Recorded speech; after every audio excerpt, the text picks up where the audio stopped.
Welcome to the Flow and Flourish Podcast.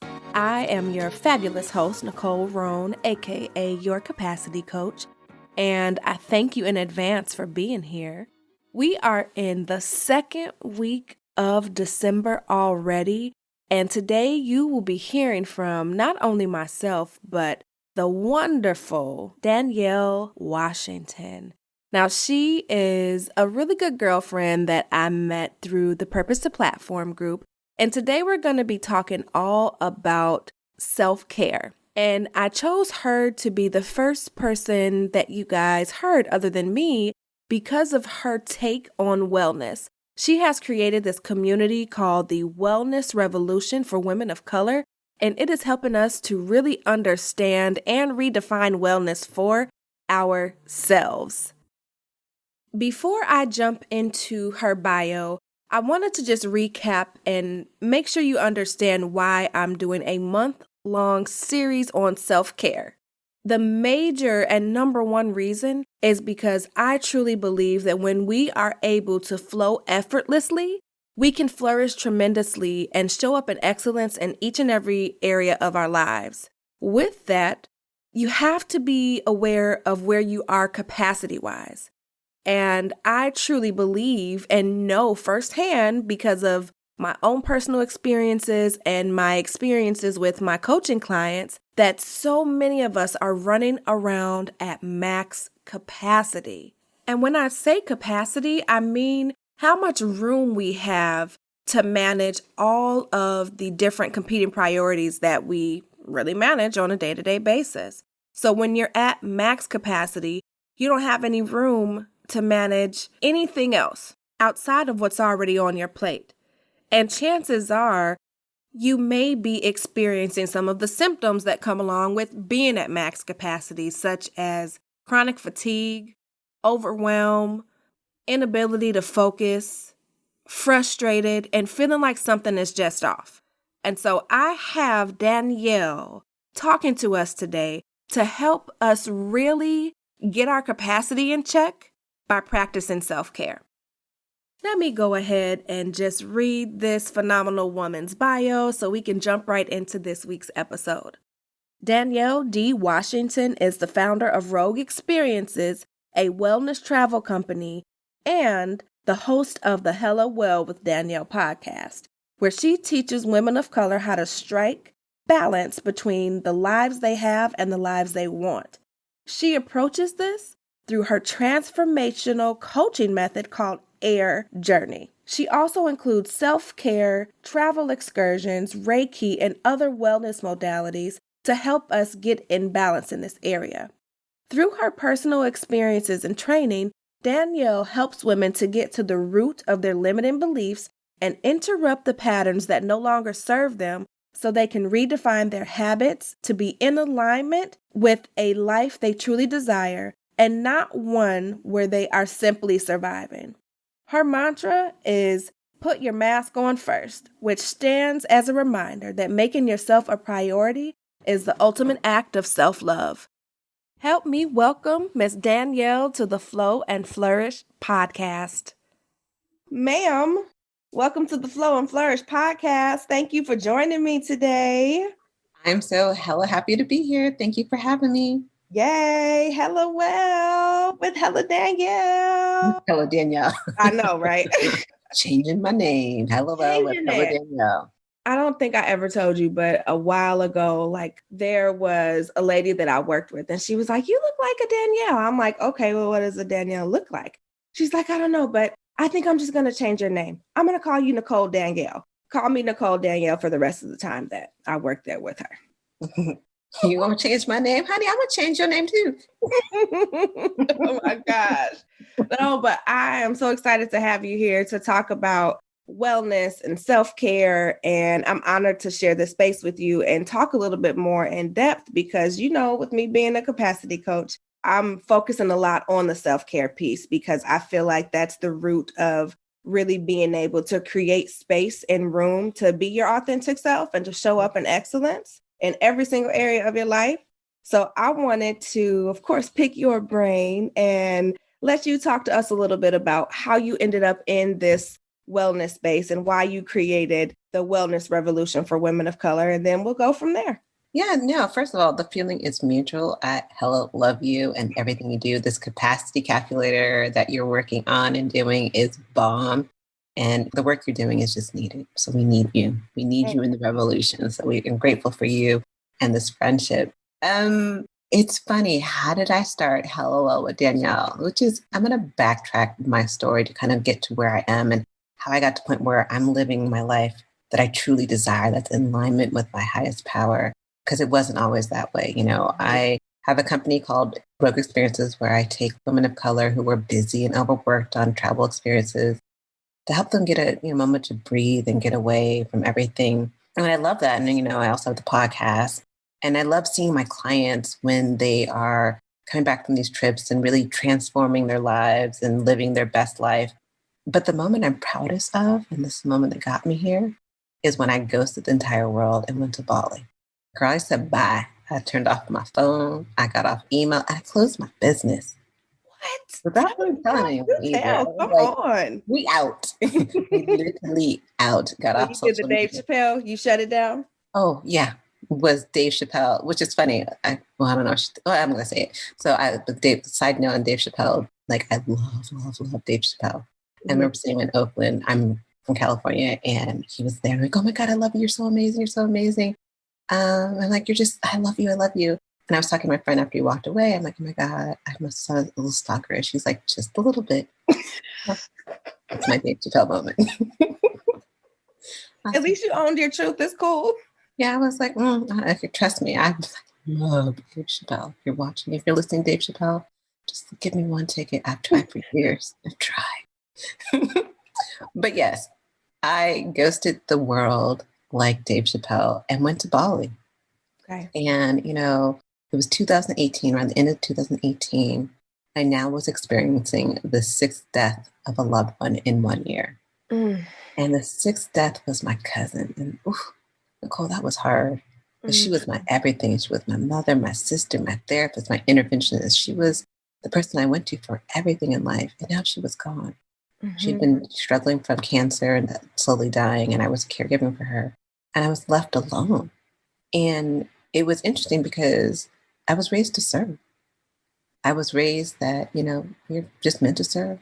You don't kind of agree. You're just meant to serve. So in, my big girl fashion, I was like, dust to my shoulders. Like I'm doing the thing. I was getting busy with my business. I didn't miss a beat. I was just on it. And I was just like twerking through business and like life was good. But I had two separate friends, don't even know each other, contact me and say identically the same thing. But said, hey, sis, you're being hella dismissive. You're being aggressive. You're grieving. Like, you need to take a break. I'm like, y'all are stupid. Y'all don't know me. Y'all overly sensitive. You don't know my life. You don't know my life. I was like, in my Nene Leakes voice, another show I love.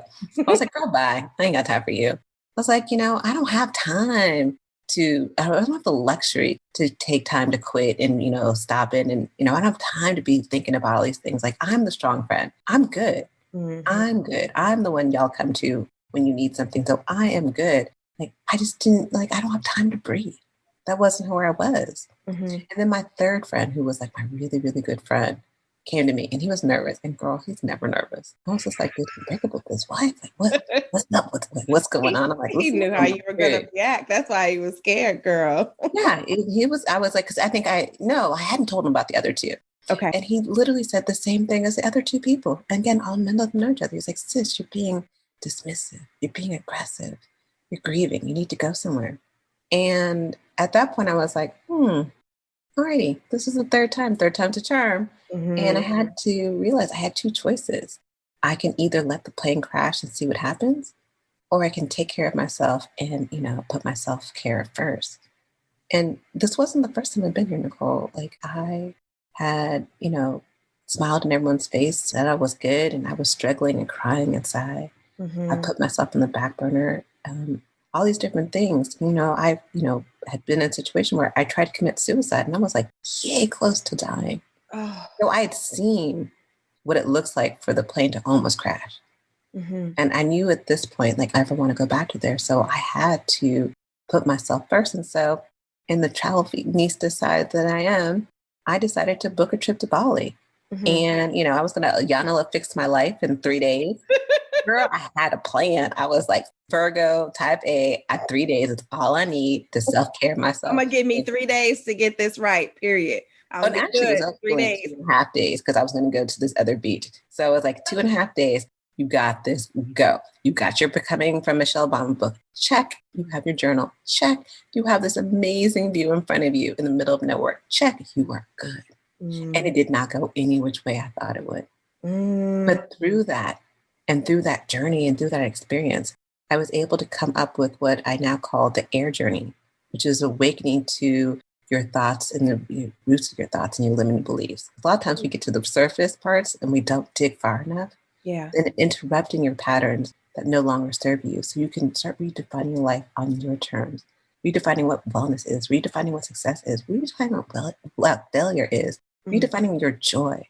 So you're more in alignment with the life that you truly desire versus just surviving. I feel like we constantly are surviving, especially as women of color. You don't feel like it is what it is. And we just keep surviving because, hey, I'm a strong Black woman. I'm doing my goal. I'm doing what I'm supposed to be doing.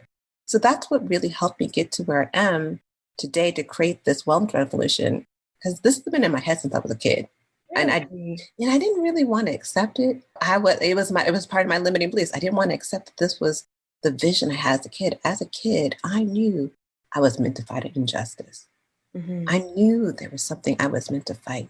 And I didn't realize that my injustice was women of color not taking care of themselves, putting themselves on the back burner, saying, I don't have time. I don't have luxury of self-care. I can't afford self-care. Self-care is selfish. Yeah. And fighting them dying, suffering, obesity, blood pressure, all these other issues, depression, because we weren't taking care of ourselves. And so I've been wanting to fight this injustice all my life. I just didn't realize it until I got older. Girl, you just said a lot. A lot. So many different things are running through my head. First and foremost, thank you for being vulnerable and sharing with us, the why, the how, and all of those different details. As someone who's been in your shoes and has continuously said, I don't have time for self-care. Self-care is a luxury. I'm the strong friend. I don't break, right? Like, you may know a little bit of this about my personal story, and that I ran myself into the ground with those thoughts, so much so that I ended up in ICU fighting for my own life because I was grieving not just people that had passed, but relationships, grieving, missing myself, getting lost in the midst of being the strong friend, right? And so as you talk about not having the luxury, what have you done to, I guess, change that mindset for you? What did you do? And I'm asking because in the podcast last week, I released an episode that said the truth about self-care, because so many people, I feel like me included, think that self-care is taking a bubble bath or, go get your nails done or getting a massage. I've now made those things part of my regular maintenance, right? Because that's what helps me. But the truth about self-care for me is that it's hard, especially when you have not practiced it, when you have learned your entire life that just suck it up, buttercup, and keep going, right? Yeah. That, like you said, I'm the strong friend. You are used to not being in cahoots with your emotions. You're so detached from it that you feel nothing. How did you shift to, you know what, I'm out, I'm going to Bali for 3.5 days, which lasted a lot longer. Oh no, girl, I was going to Bali for longer. I was in that location. Oh, that location. Days. Okay. Excuse me. That location. Because that was my Yanela Fix My Life section of this trip. Oh, you had 2.5 days planned for that only. Gotcha. Yeah. Oh, girl, I had plans. I was like, I'm going to go to this other spot to go to this yoga spot. And not for yoga, but for the meditation aspect of it, because I was not into yoga at the time. And then, which is part of my healing as well. And I was going to go to this beach location because I was planning a trip there anyway from rogue experiences in general. So yeah, girl, I was there for a while. I was offline for a couple of months. Wow. So yes. So your question was, how did I get to this mindset? Yes. What helped me? And so it's funny because When I think of self-care, and the part of the reason why I've created Hello Well with Danielle the way it is, because self-care and wellness is what you make it. It's your own. It's customized. I would say it's like those customized pair of jeans that fit your body just hella perfect and right. Because what works for you may not work for me. And what works for you in one season may not work for you in another season. And so it depends on the season. But I would say one thing that has been consistent is journaling. And it may sound so simple and easy, but oftentimes when you don't name what's going on and allow yourself to feel it, you can't change what you don't know and what you aren't experiencing. So if you're in that hiding mode and not able to name it, feel it, you can never move through it. And I found that I would always push my feelings away because I'm like, I don't have time for this. I don't have time to process. I don't have time to process it, so whatever. But through journaling, and especially using like journal prompts. So when I first started journaling, I really loved using journal prompts. It wasn't like, dear diary, today happened. It was more like, okay, what's holding you back? Yeah. What do you truly desire in life? Like, where are you now and where do you want to be? And I would ask myself, or I would get journal prompts that would help me ask these questions and would really help me get in tune with my thoughts. And the other thing I would say is meditation. Meditation has been a game changer in my world. Like through meditation, like I remember my limiting beliefs. I thought I was like, oh, my limiting beliefs is that I can't be consistent and all these different things. I'm a procrastinator. And I remember doing a walking meditation and girl, I stopped mid-step. People looked at me like I was crazy. Like, leave me alone. I'm in a moment. In a moment. And that's when it hit me that I was like, oh my God, your limiting belief is that you think that you are meant to serve only, not be seen, not be heard, not get financial reward for anything, but just to serve, pretty much like a slave. And it was through that walking meditation that I was able to get to that deeper level. Whew. First of all, I'm going to need you to share this walking meditation because I've never done one of those and I would love to. I love it. I mean, because I walk every day and you follow me on Instagram. And so oftentimes I'll do it walking kind of, these are Danielle's random thoughts while walking. Yeah, they're so good though, because everybody's thinking them and they're just not saying it. So really being able to step, like you said, to go deeper, right? Not just my limiting belief is that I'm a procrastinator or things like that, but understanding like the true essence of where you feel your worth is, right? And your value. And a lot of that is tied to not only, as you mentioned, around not being paid for our gifts or for the things that we bring to the table, but then it also shows up in our relationships too, right? Like whether it's a friendship or, a parent, significant other. I know personally, I didn't realize where I was at until I had my own nervous breakdown. I wasn't practicing meditation. So this was separate from me being in ICU, but I literally checked myself into a behavioral health place to get some help because I didn't understand why I couldn't focus. I didn't understand why, as much as I was good at being organized and checking things off my to-do list, I just couldn't get stuff done. I wasn't sleeping. I wasn't eating, like nothing worked. And it's there that I really learned how to get in tune with what those patterns are. And journaling was it. Like it made such a big difference because oftentimes we're running all these different things through our heads, right? And it's just like that. It's a thought and it passes and we're on with the next thought and on with the next thought. But when you journal, you have an opportunity to be like face to face with what it is that you're thinking, what it is that you're feeling. And it helped me tremendously. And so I want to talk a little bit about this new journal that I've already gotten that everybody in the world needs to get their hands on. Talk to me a little bit about this. So you're talking about which journal? Because I know. I'm talking about the one that helps you to redefine mindset. That's the one. Yes. Talk to me about that one. Yes. So that one. So right now in the month of December, I've been working on what I'm calling Awaken to You, which is a month-long series to help people really be intentional about the reflection and knowing where you are now so you can thrive and not just survive in 2021. And with that, I wanted to provide a journal prompt. So even with my podcast, at the end of every show notes, I always have journal prompts because I want people to start thinking about things. Mm-hmm. But you can't know where you want to be if you don't know where you are. And with the journal, I want people to feel like they're at the mall. You know, at the mall, they have the big ass sign. Because you are here. Yes. I want people to figure out where they are now. Yes. Don't wait to freaking 2021. Don't wait to January 1st. January 1st is not a magical day. The world of fairy dust doesn't come through and like, oh, your dreams are coming true if you just put them on this day exactly. Bullshit. Yeah. Am I allowed to say bullshit? Oh, God. Well, yes, you can, girl. It is totally fine. Yes, absolutely.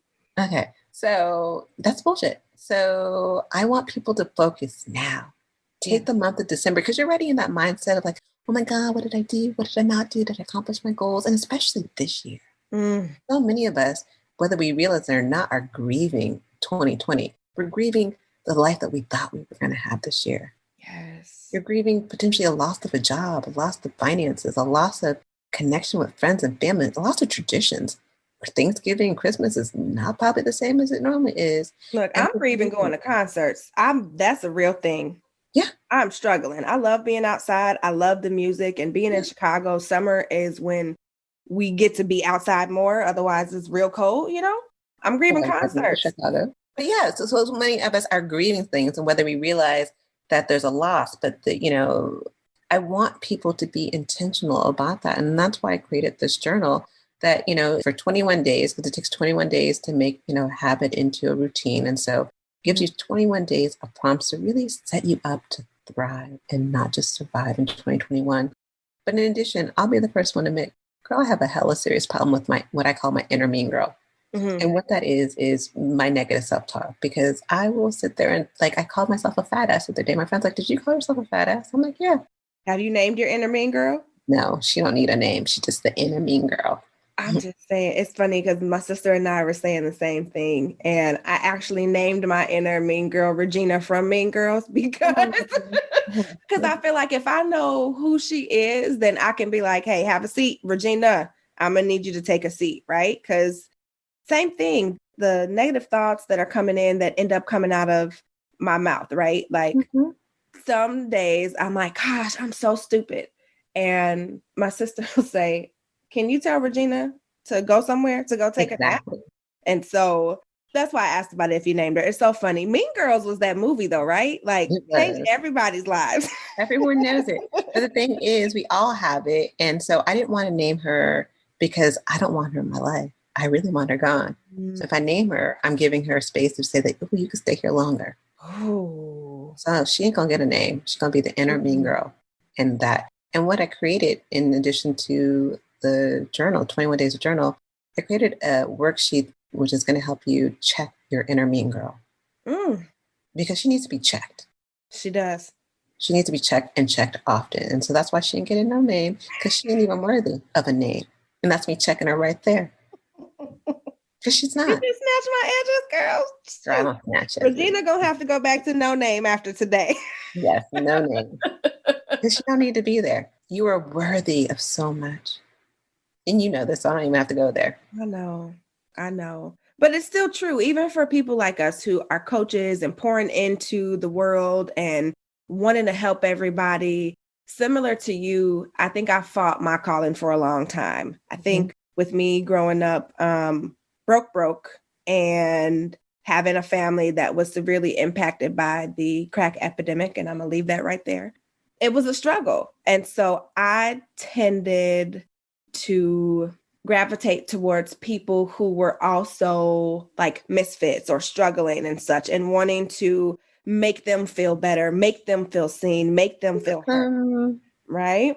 And so as I've gotten older, I've realized that I am that safe space, right? I'm the warm, inviting, take your work mask off, let's talk sort of person. But that doesn't mean I don't have my own struggles too, right? And what I love about you and what you do on your platform is your Wellness Wednesdays, and where you're just giving these true, authentic confessions and we're in a time where on Facebook, Instagram, all social media, everybody's trying to make it look like everything is just all good. And you're like, hey, yeah, I'm all good, but there are days when I'm not all good. So tell me a little bit about, I guess, what prompted you to do those and what kind of response you've been getting from those Wellness Wednesdays. Yeah, no, again, part of why I wanted to create Hello Well with Danielle is because I don't see many people that look like us in the wellness space. But also when I do see people who look like us or just people in general, I'm not saying that I'm like, well, how am I going to say this? Trying to be polite, trying to check my inner shade, girl. But like, you see these perfect bodies and they all are vegan, they eat the best food and they say the best day, namaste. Honey, that's not real. You can't be 100% perfect and well and living like just so, when your highest being of whatever 24/7. Because also you have to go through the guck to be able to see the beauty. Yes. So I wanted people to know that there's guck, there's yuckiness, I'm walking through mud some days and thinking like, God, isn't more crap on my foot? I just cleaned this off. I just cleaned this off. And that's the thing, like I have gone through this process for so many years. Like it wasn't that I just woke up after, my cousin died and went to Bali and life was healed. I've gone through the process, but I've gone through so many other things that got me there. And like, I always feel like your wellness is a life journey. It's a life journey that's like an onion. You go through one layer and you're good. You're like, I've made it. And then you get to another level. No, or actually say it's like a video game. It's probably a better analogy. It's like you get to level 1. Great. And you get on to the second level. All right. Second level, a little bit harder. Mario Brothers. Yes. Get to the second level. Okay. And then you're good at that one. And you're on to the third level. And it just gets harder and harder because you're going deeper and deeper. But the deeper and deeper you go, oh, honey, the joys, like feeling rooted in who I truly am. Girl, I can twirl all day and the joy of what that feels like. Yes. Oh my And so God. I want people to know that even as I get to different levels, I'm not perfect.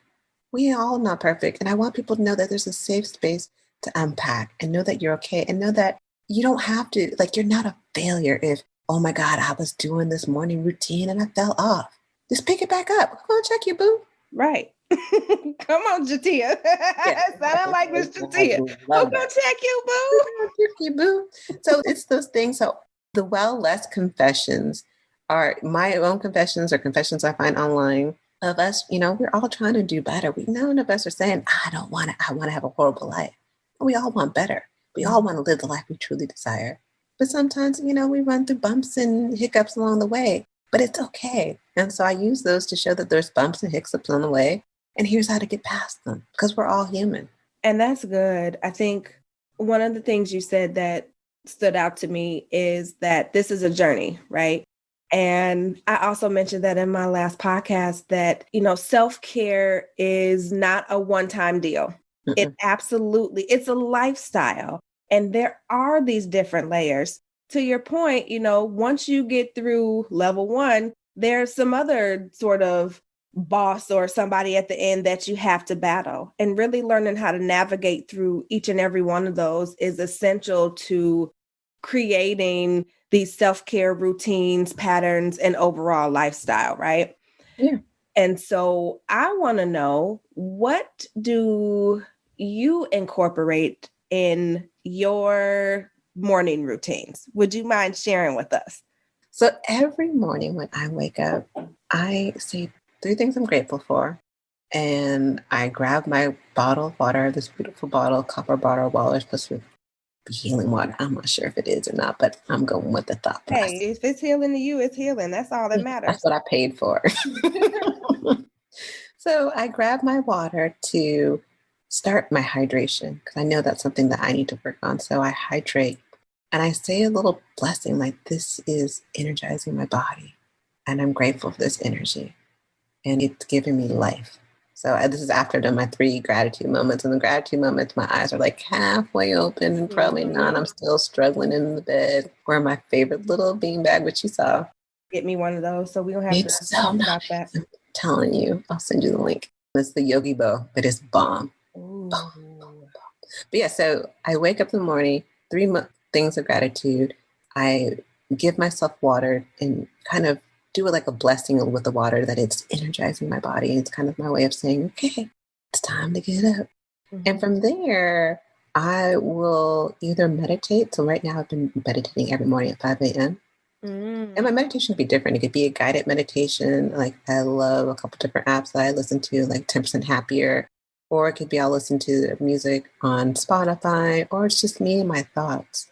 And then from there, depending on the timing of that, I then go for a walk / dance party. If you're in San Francisco, don't judge me. I am usually dancing, twerking along the path, listening to a playlist that I created on Spotify, and just enjoying life. And I say good morning. Whether people hear me or not, acknowledge me, I say good morning to everything and everyone. Well, not everything, but everyone I see. Mm-hmm. And I say it, I probably don't say it too loud because I don't say it terribly loud. But if I really want to, I'm like, good morning. But I say good morning to the trees. Good morning to the grass. Good morning to the sky. Good morning to the sun. Like, good morning. It feels so good. Especially, I love hearing people say it back because it does something to receive it. Yeah. Because it's great that we give, but we need to learn how to receive too. I think that's something, especially as women of color, we don't always receive so well. So it's me working on receiving. And so that's usually kind of the start of my day. Okay.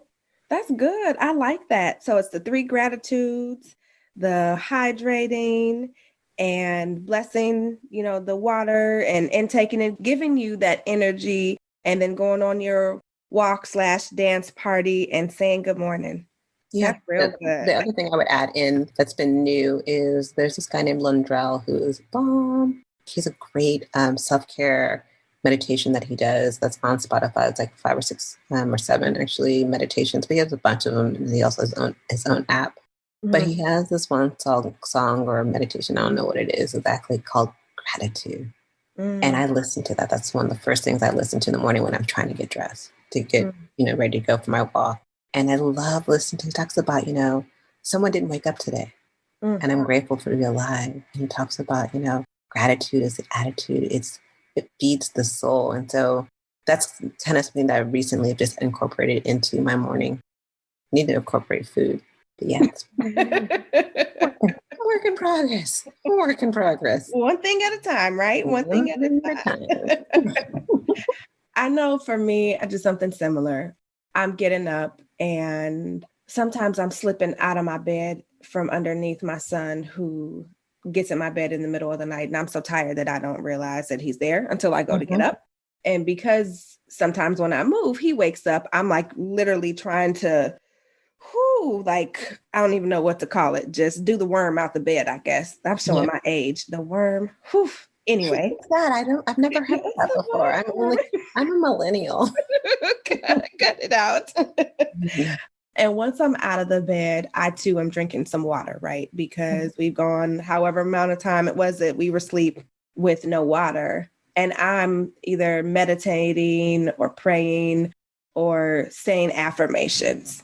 And I used to get up in arms, like you were mentioning earlier. Oh, I didn't do my morning routine like the exact same way or whatever. And I've learned how to just pick it up. And I can tell you that the days that I do just pick it up compared to the days where I just don't do my morning routine at all, my day is so different.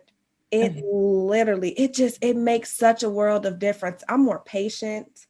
I am more pleasant, just more energetic. Even if I'm running off 4 hours of sleep, that morning routine gives me a boost of energy like none other. So thank you for sharing yours with us, because it's super, super important. And it's funny that you talk about that because, again, we so often don't give ourselves grace. We give everyone else grace. We even give 45 grace sometimes. I know, but we do.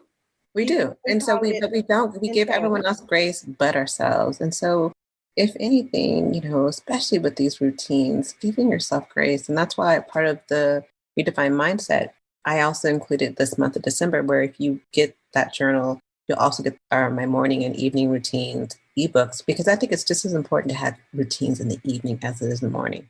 Yeah. It's how you end your night is just as equally as important as how you start your day. Yeah. And that's new to me, right? I knew a little bit about the morning routines. And as I've made that into a regular practice for me, I've now started to at least conceptualize an evening routine. And one of the things that I practiced for the very first time last night, being fully 100% transparent, was affirmations around how I was going to wake up in the morning. Because oftentimes the last thing that you think is the first thing that you think in the morning.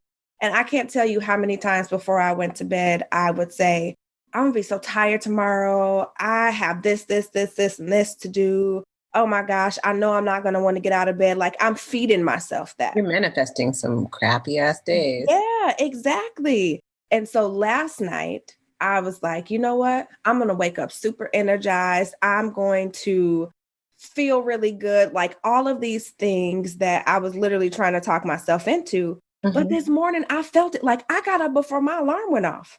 Yes. And I had to double check my clock. Like, is it really? I didn't hear nothing. I'm like, oh my gosh. And I had extra time to sit and actually just breathe. That's another thing that I do, depending on what time it is that I get up or whatnot, or if the boy follows me downstairs. I even do affirmations with him sometimes too when he's up. Great, especially starting off at a young age. Yeah, but just breathing, because I'm one who used to be terrified of just being by myself and being with my thoughts, because then I would remember the people that were passed, or I'd remember, you know, the hurt feelings of all the stuff that I've been through trauma-wise. Just all of it seems to creep up when you are sitting being quiet. But that breath work too, like just no judgment, no nothing, breathing for 5 minutes, set a timer and breathe. It gets me right as well. Yeah, I know. I love breath work. It's actually something I've been working on getting an additional certification in. Like I will sometimes do Reiki on myself, which I like. Depending, I'll switch it up. Instead of doing meditation, I'll do Reiki. But I always add some form of breath work in what I do. Speaking of which, another one of the things that I love about you is that with this hair. Oh, thank you, girl. Oh, girl, yeah, that hair is bomb, girl. Hey, girl, hey. Aside from your hair, I really love that you are introducing us to things that are revolutionary to women of color, aka Reiki, or sometimes yoga, or just these different things that we wouldn't necessarily consider wellness. So tell me, I guess, a couple of the things that you feel like as women of color that we haven't put into our self-care or wellness toolkit, if that makes sense. So I definitely think, and that's the R in the AIR journey that is my coaching program, is about redefining. And it's redefining what wellness is to you. I mean, oftentimes we think wellness is just the bubble bath and getting my nails done or getting massage, and it's so much more. And through my journey, I've been blessed to be open to so many different things. Like when I was in Bali in that trip, and part of that trip and redefining what wellness was, I discovered yoga. Girl, I freaking hated yoga. I was like, yoga is not for me. Yoga, I mean, it really wasn't, because I tried it before and I would see other people with their head between their legs. I would try and then pull the muscle and I'm all screwed up and I'm like, I don't understand this. I'm like, why are you people wearing the clothes all day long? I mean, like, this is ridiculous. And I met with a Balinese healer in Bali who, and it's probably so wrong of me to say this, but I'm gonna say it anyway. So it kind of reminded me of Mr. Miyagi from The Karate Kid, like looks and everything. And he didn't speak much English. I know, forgive me, Lord. So I was like, a little yoga, and using my hands to kind of go in and out, little yoga and a lot of meditation. Well, girl, he did a lot of yoga and little meditation. But what I found through that, I was just like, oh, I'm mentally feeling better through this yoga thing. And so when I was telling you I was only supposed to be in that city for like 2.5 days, and so I went, okay. From there, I went to this other spot where I was going to go to this place called Yoga Barn, which I love in Ubud in Bali. And I was going to just do meditation, but I was like, okay, let's try this yoga thing one more time. Let's see if it really worked. Girl, I'm in a class. I was doing Kundalini yoga. I'm like, do, rolling my head one way, roll it to the back. All of a sudden, I couldn't hear. It was like someone had literally pushed mute. And I was like, what's wrong? And all of a sudden, I felt this wave of energy and this color of purple follow through on my body. And I just start bawling. like ugly crying, bawling. I opened my eyes and other people are crying too. So I'm like, okay, it's not just me. It's going through something. I don't know what just happened in this class, but a bunch of us are crying. And so I was like, okay, let's try this again. And it happened again. And I released through yoga so much on that trip. And again, I love that there's all these different modalities. And so I've done yoga. I've done ayahuasca. I love sound baths. Oh my God, sound baths are the shit. I love, sensory deprivation. And there's so many. I love Reiki. I love breath work. I mean, there's so many different things out there that if we open our minds up to it, it may be the thing that we really needed. That we don't know about it. And so that's part of, again, Hello Well and redefining what wellness is to you, because what you may not know of, you can't do what you don't know. And so I really, through the podcast, I try to tell people about all these different wellness modalities to help them open them up to what might be new and good for them. Yeah. And I love that you share your experience about yoga, because I too, I took yoga a while ago, one class, and I was like, I'm sore. This is whack. Like, this ain't for people that are my size or my color. So I'm not about to keep doing this. Right. Yeah. and it's funny. I had on my podcast, and she's a bomb girl, I don't know if you know her, but Sasha Lacone, who does thick thigh yoga. She's a big girl, and she's doing all the poses. I saw it on your Instagram. I'm like, okay, girl. All the poses. And she literally started that as a way to help, people who look like us know that there is someone out there, and size doesn't matter, color doesn't matter, and there is a community. And so yoga has been my life. Yoga, especially in the beginning of the pandemic, got me through so much. So being that you are helping to kick off this month of self-care, I know you're doing your own month of wellness as well for the month of December. Like you, I truly believe that we should not wait until January 1st, like it's this magical day, to start practicing self-care, thinking about self-care. The fairy's not coming. Right? No, not coming at all. What kind of advice do you have for those of us who have or still feel like I don't have time for self-care? I can't afford self-care, and I don't even know where to start. I realized I hit you with 3 questions. So, yep. Well, I'll start with I can't afford it. And the great words of the amazing J-Lo, doesn't cost a thing. Yes, I just quoted J-Lo. Don't judge me. Hello, if you're listening, girl. Yes, but it really doesn't have to cost. Like we talked about it earlier, journaling, meditation, going for a walk, setting healthy boundaries. That's self-care. And they don't cost a single freaking dollar. You talked about it being, I think, selfish. Yep. A lot of people feel like I can't. And that used to be me, right? Like I wouldn't even go work out because I felt like I was taken away from my family time. Yeah. I felt like it was selfish. And when I say to people about that, who say that it's selfish, I'm like, it's the most selfless thing. Because if you think about it, if you are the strong woman, you're the one who's taking care of everyone else, it's really hard to take care of everyone else when you're struggling. So if you want to really be able to pour into other people, you need to first pour into you. Like, I love the ideal of, think of okay, Nicole, we'll do the exercise. What's your favorite drink? Just pick one, girl. Red wine. Okay. So you have your glass of your favorite red wine. And it's there. It's beautiful. It's in this gorgeous golden goblet, or whatever it's called. And you give it to your girlfriend. You give some to your husband. You even slip a little to your kids. You slip it to, me, because, I've been struggling a little bit. You slip it to a little, the little old lady down the street who, is struggling to have COVID. And you go to finally drink your favorite glass of wine. You're like, yes, it is time. I'm ready for it. It is my time. And that shit gone. It is empty. You turn the cup over and you're trying to get a drop and there ain't nothing there. And that's what we do with our energy. And that's why I say self-care is the most selfless thing you can do. Because for you to be able to really pour into everyone else and be there to help everyone else, you gotta give to yourself first. I love that analogy. I don't think that I've ever looked at it like that. Because real talk, that was me Thanksgiving, right? Pouring out all my wine for everybody. And my husband said, I watch you do this all the time. And salty, probably. Yeah, very much so. Like, I don't care how much it costs. That's not the thing. But I got this for you. And I've watched you give it to everybody and then everybody else. And now you have none. Yeah. And that's our energy. We are mad. I mean, we love our kids and our family and our job. We're low-key mad because you've taken all my energy. Now I have none for me.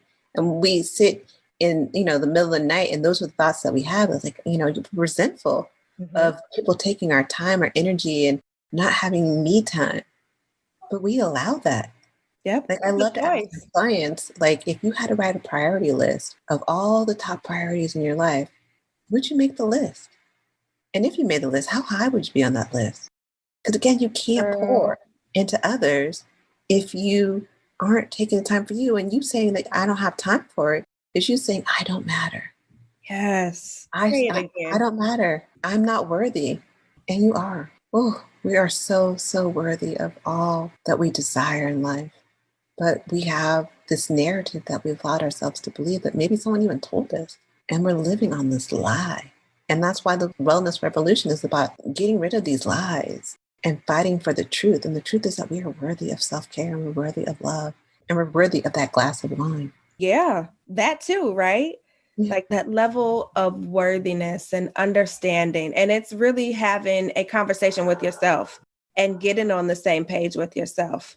And then you need to be able to, again, when we talked about it, look at that, that mall map. You need to know where you are. You need to awaken to where you are. So you're going to interrupt those patterns and then redefine what you want to be living.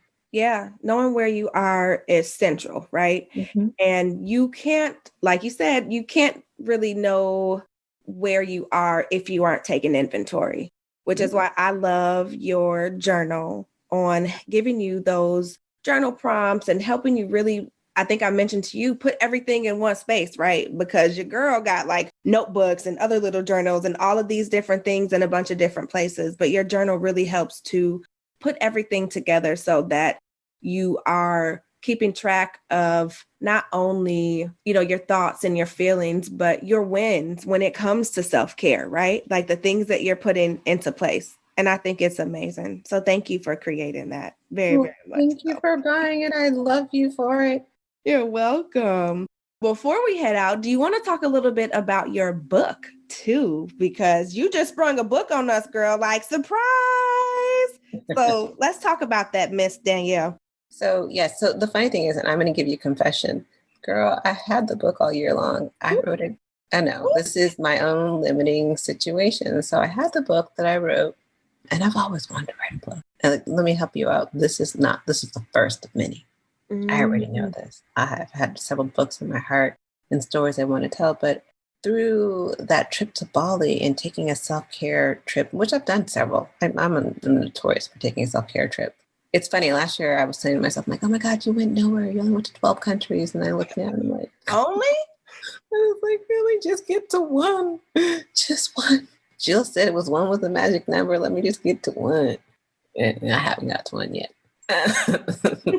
But that being said, I hella love travel. Travel, I would say, is literally my favorite form of therapy.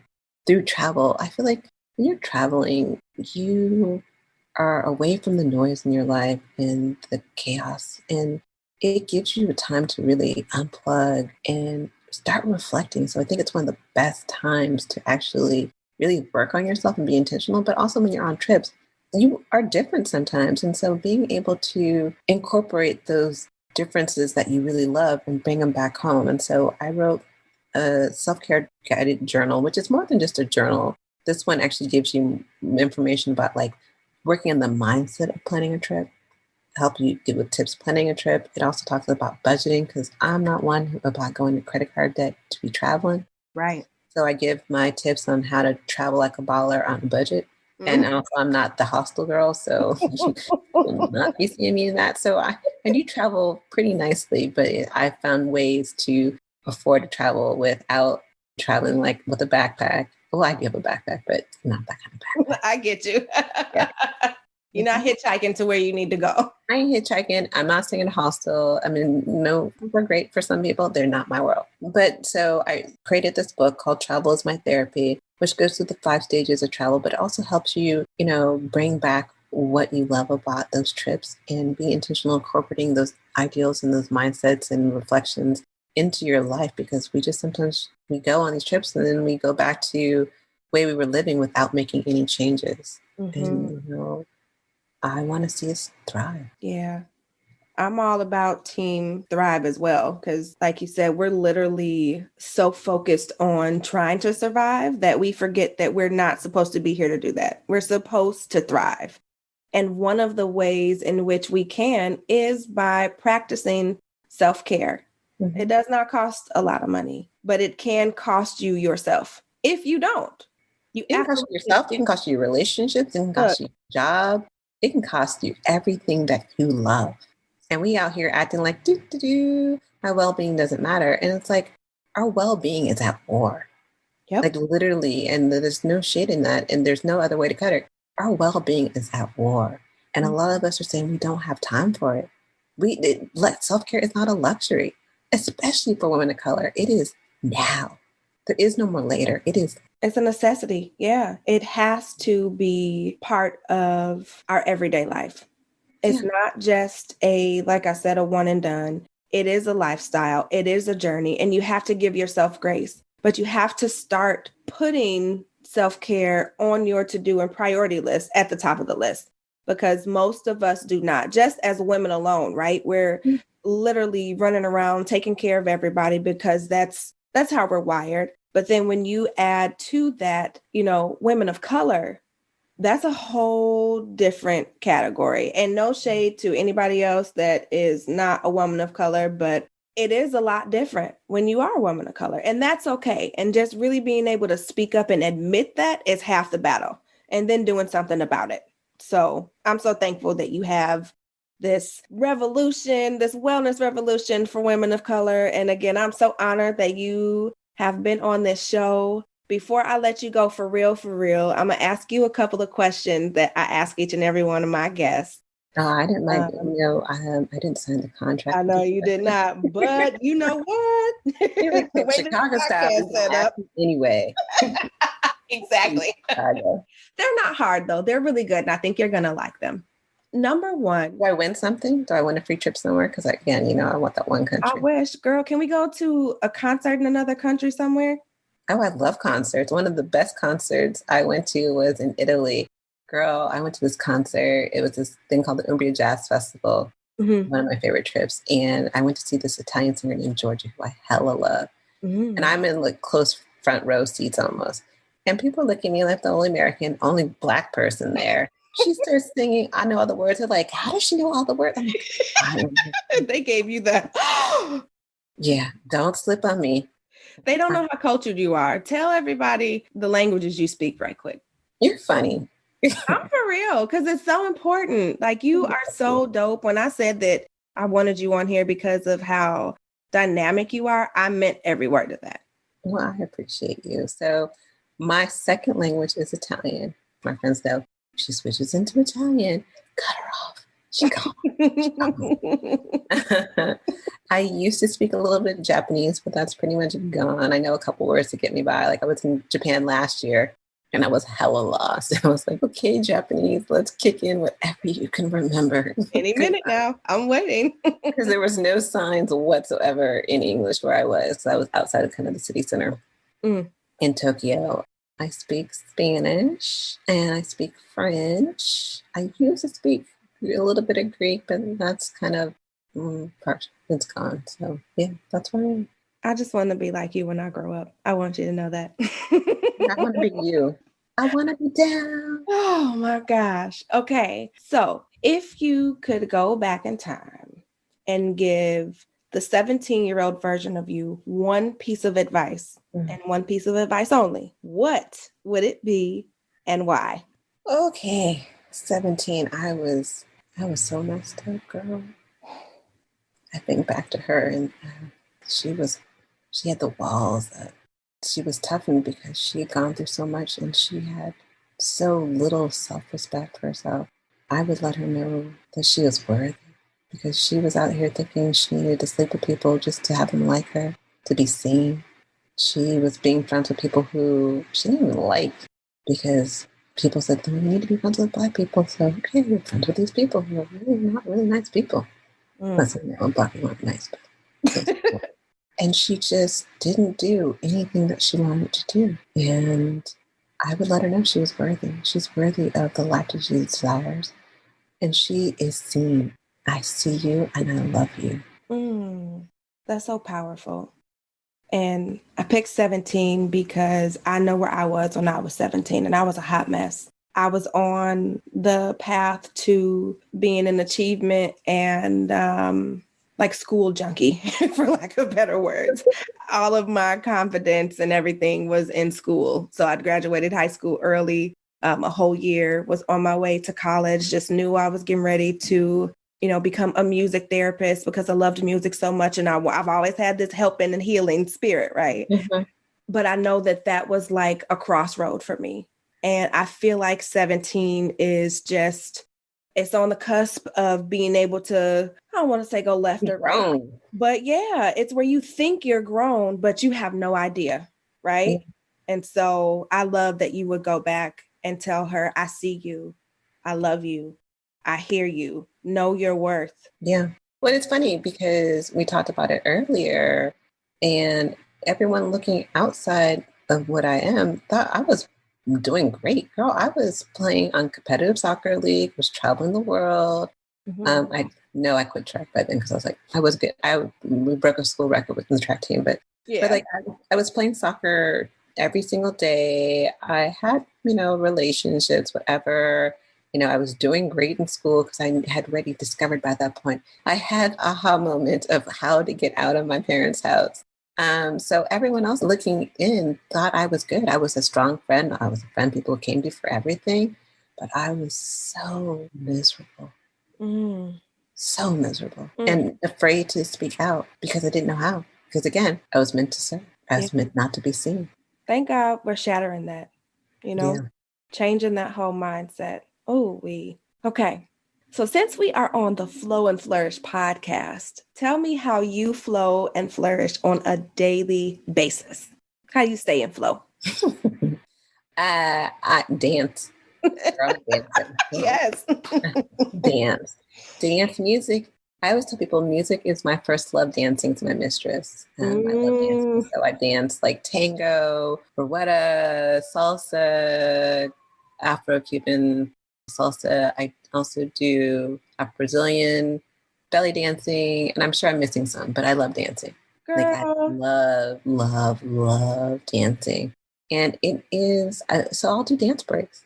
Things are going bad or whatever, and I'll just do a dance break. And I'm like, it's time to just shake it out. That's an amazing mood.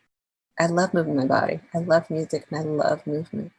I can't wait to get to where you are in San Francisco. We're going to have a dance party. I'm super excited. Rona need to get somewhere else. Let's plan somewhere else. Okay. Get out of this country. Last but not least, out of everything that we've talked about today, what is the one takeaway you want the listeners to walk away with? That self-care is not a luxury. Your self-care, your well-being is at war, and now is the time. No longer can you put it on the back burner. You are worthy of being on the front, where you are shining and living the life that you truly desire and not just surviving. Yes. Oh my goodness. Thank you again. Like, this is just, it's so great to be in the presence of another woman who is a strong and advocate for self-care. And it's not a competition. It's not any of that. It's a general loving desire to want to change the world. And so I very much so appreciate the work that you do. And I'm just thankful for you stepping out and walking in your purpose and leading other women like myself to this wellness revolution of where we can explore different facets of ourselves and redefine wellness for ourselves. I love it. It's definitely not a competition. We need everyone in this movement. It's going to take all of us coming together and helping each other I want us to be like the Harriet Tubmans of self-care. That's what you said. Yes. Come on. We're on this underground railroad to self-care. And you and me are here to help guide everyone. Yeah. That's our role. That's where that is our blessing. That's where we were put on this earth to help other people get to that higher point. So I'm glad to be on the underground with you, girl. Yes. I'm going to need you to get that on a shirt, okay? And then I want one. I'm a Harriet Tubman of wellness. Oh, my goodness. Did you guys catch all that goodness? That is hands down one of the best conversations that I've had. And it felt so good to be having a conversation with somebody who is just as passionate as I am about self-care and really understanding how connecting the dots between your capacity and how you're able to show up for yourself is directly linked to your self-care. I want you to make sure that you go and you follow Danielle. Make sure that you join the Wellness Revolution for Women of Color on Facebook. Tag us and let us know how this episode has helped you, and also let us know what stood out to you the most. Make sure you also check out her podcast, Hella Well with Danielle, so that you can get the inside scoop and more details on how to practice self-care and make it a lifestyle and not just the one and done, as we talked about throughout the podcast. Check out her 2 journals that will help you with guiding you through self-care, as well as her new book, so that you can learn how to really use travel as a form of therapy. And of course, if you have not already subscribed to the Flow and Flourish podcast, would you please go ahead and do that now? And don't forget to like and rate the podcast, because it really does make a difference for me. If you have not taken the time to check your capacity, make sure that you reach out to me either on Facebook or on Instagram so that I can send you the link to the free capacity calculator, so that throughout this month of December, as we are focusing on self-care, you know exactly where you are. Knowing where you are is going to help you figure out where you need to go and help you plan on how to get there. For the rest of this month, I look forward to continuing to be your capacity coach and helping you create balance between your personal and professional life without ever having to sacrifice yourself, your family, and what matters most to you. Stay safe, stay healthy, happy holidays, and I will talk to you next week.